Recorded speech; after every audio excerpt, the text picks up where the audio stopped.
Abusua menteme ho ase ene nsensem bi ekoso ewo osofopani Kumchacha ene Pastor Love ka Pastor Love amekire Obapa Christy ne former husband and I ex husband ne kunu dada wona no etwem kura menteme ho ase bi ekoso ebro mo mienu ekopiem ewo Kingdom FM ya mo edin komo na hyase no hu se na very interesting na de almost starting entertaining near the idea more entertaining my Ghana and the when you say we are heading towards election next year afempinu any eduno and nine and unto mukopie mo hono ho enkomo and na omo edi and Kumchacha na dwen chese ono on se de bia da ya no wodi nkomo a o chese obeye president ya obeye ne omo bebre ne ade ma omo ye obi mo ya ne flyer cross or president ne ade emu komodidi na Kumchacha edi eho enkomo eho na Pastor Love ebeka say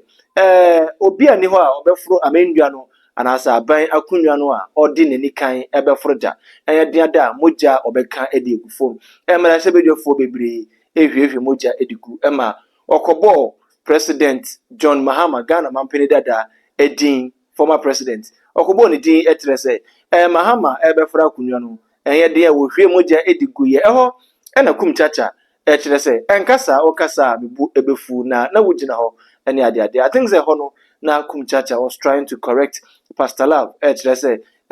only evidence eno no bi beka kire say you go explain to ya no evidence eno ntine be yanka wontwa so ene ade ebusua oba a channel so subscribe to YouTube channel no like na fe san share me comment section ho nso eye wodia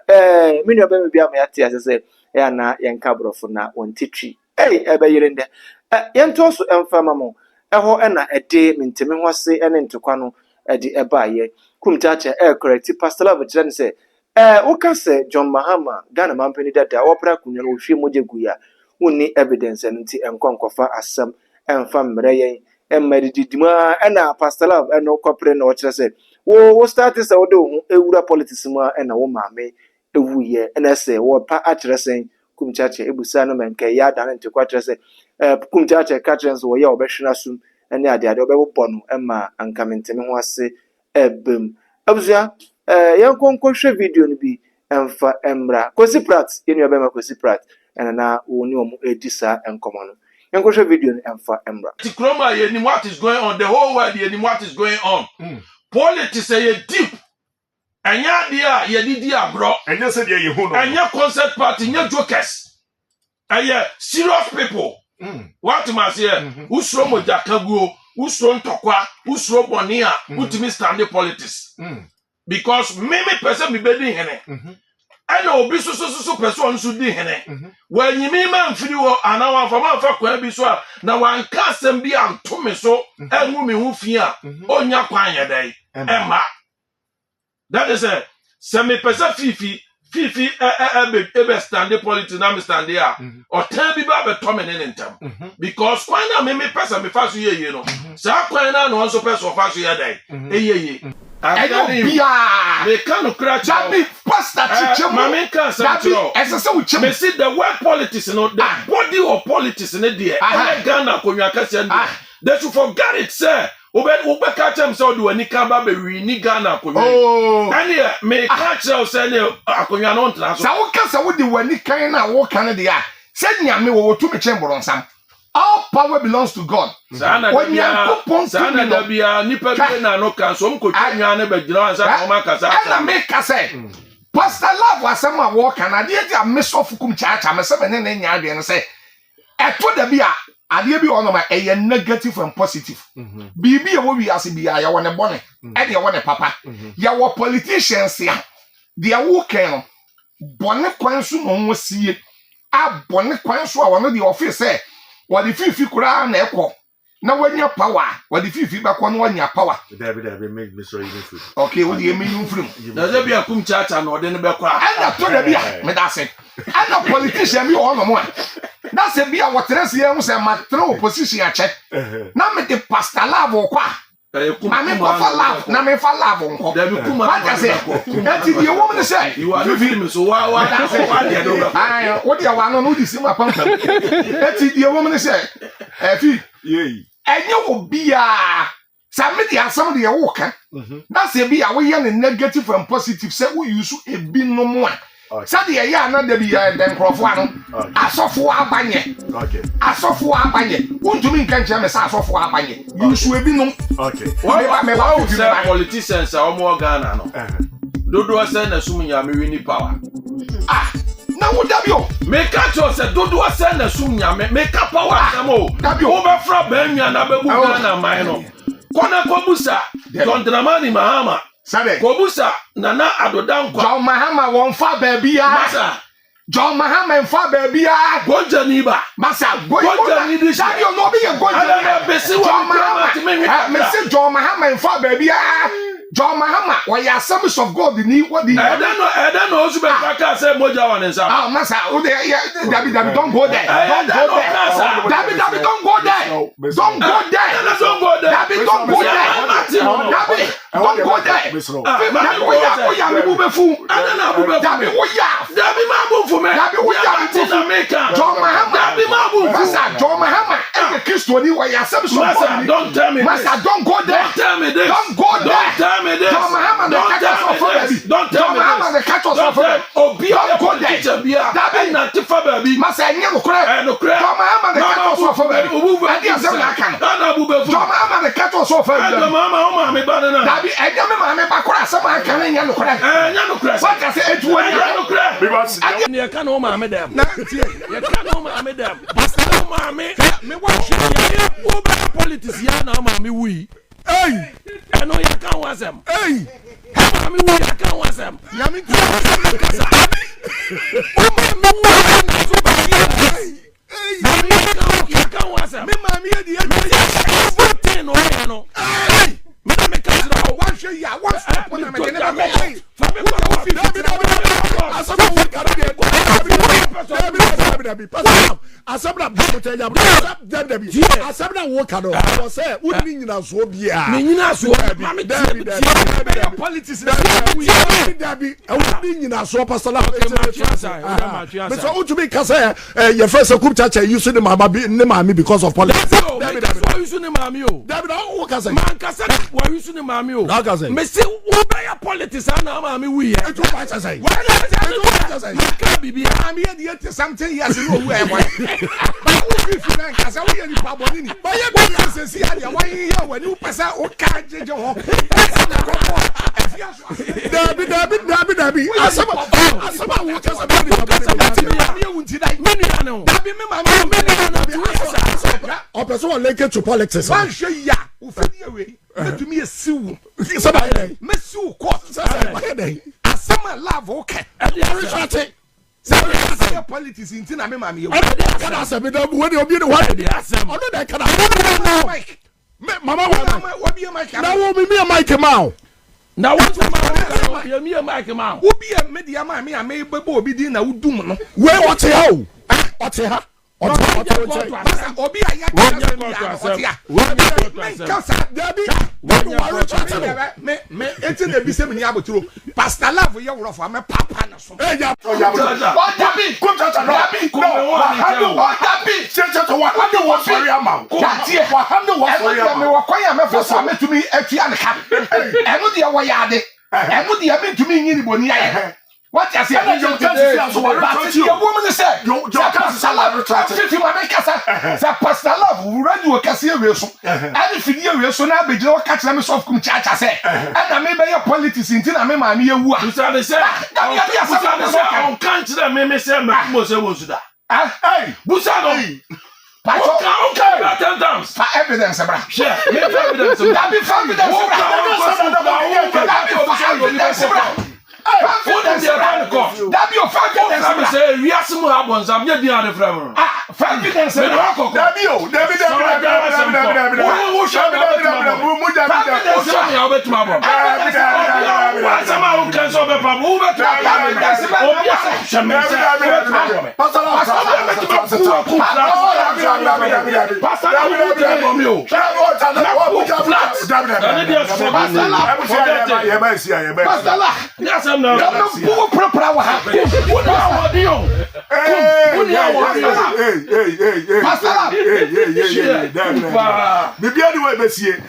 Now,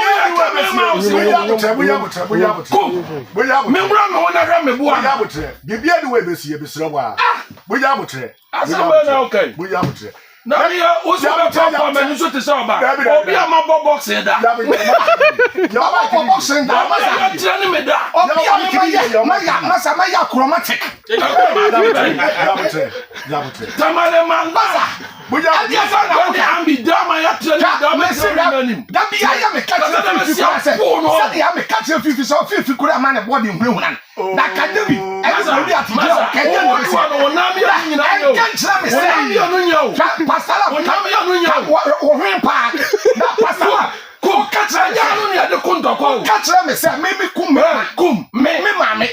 something. Now who can be a yacha me change say now? Oh, forget 84 to 85 years. Forget that's a man. That's a man. Sabi wo. Yeah. Obi so be yen ko. Me bonsa. Wa shebe you dey akofa. Wa no nyini sa. 5 years wo yi. Oh nyini ya.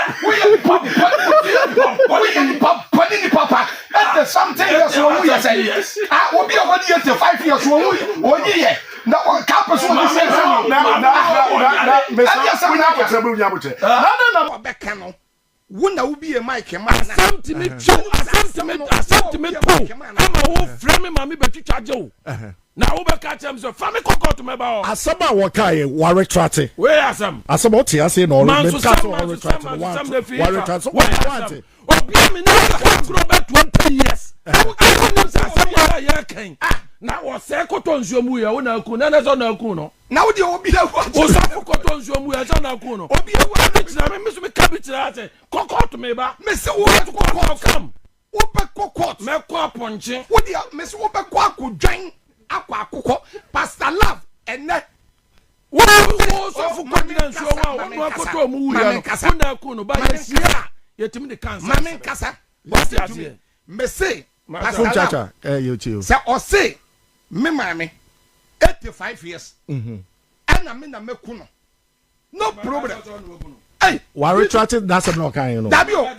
o mame kasa bi mpacho o say asaba kan you know say your friend say ubewura politics no mu na emua na o mame wuye by initial stages asaba no wo kan o say politics dey evil thing what that say hwatie uwia say you recording e wo Facebook e wo ba bia tie dia me kasa wa mu ko be ko dia dance ama o court obi abetima dia dance ama Pastor Love ya betre man we nya bu fifi dia mpesa me kan say ampesa me kan say we 85 years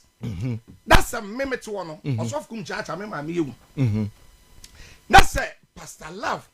atumi enya audacity and capacity atumi abetina fidie we so a some me maami wo wi no politics ya mi ko wura mu nti no e na maami na wu a fifitio fidie we na yete so saa no a eye kingdom no eye fidie kase ya pa